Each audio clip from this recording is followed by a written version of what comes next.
জনাব তারেক রহমানের নেতৃত্বেই সম্ভব। এই সালতা উপজেলা প্রতিষ্ঠিত করেছিলেন আমাদের দেশনেত্রী বেগম খালেদা জিয়া। আপনাদের মনে আছে এই সালতা কলেজ মাঠে উনি এসে সালতাকে উপজেলা ডিক্লেয়ার করেছিলেন। আজকে বাংলাদেশ জাতীয়তাবাদী দলের জন্য, জিয়া পরিবারের জন্য আমরা এই সালতা গর্ব করে বলতে পারি যে সালতা একটা উপজেলা। তখন আমার বাবা ওবায়দুর রহমান সাহেব সর্বাত্মক চেষ্টা করেছেন সালতা উপজেলার আমাদের যারা জনগণ আছে, আমাদের যারা ভাই বোনরা আছে, তারা যেন সকল প্রকার সুবিধা পায়। কিন্তু ভাগ্যের আমাদের দুর্ভাগ্য ছিল যে গত 17 বছরে বিনা ভোটের একটা স্বৈরাচারী সরকার এখানে ছিল।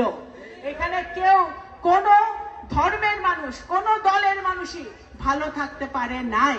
কিন্তু এখন আমাদের সুযোগ এসেছে উন্নয়ন করার। আমরা কিছুক্ষণ আগে মাজারদিয়াতে একটি ভিত্তিপ্রস্তর স্থাপন করেছি। ওখানে একটি স্কুল হবে, কলেজ হবে।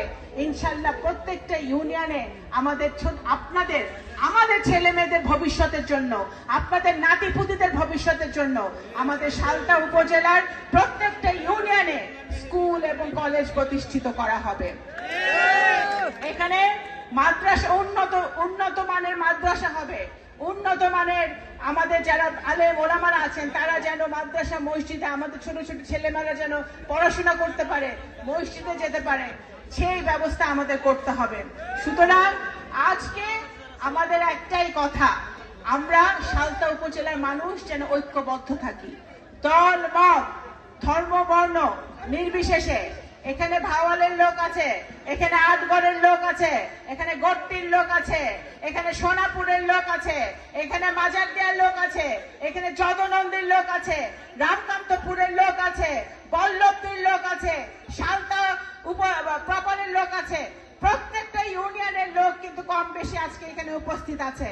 আপনাদের সকলকে আমি পরিষ্কারভাবে বলতে চাই, আগামী 5 বছর আল্লাহ তাআলা যদি সহায় হয় এবং নগরকান্দা সালতার জনগণ আমাদেরকে ভোটে নির্বাচিত করেছে, শুধু আমরা নগরকান্দা সালতার প্রত্যেকটা মানুষের উন্নয়ন, ভাগ্যের উন্নয়নই আমাদের একমাত্র লক্ষ্য, আমার একমাত্র লক্ষ্য।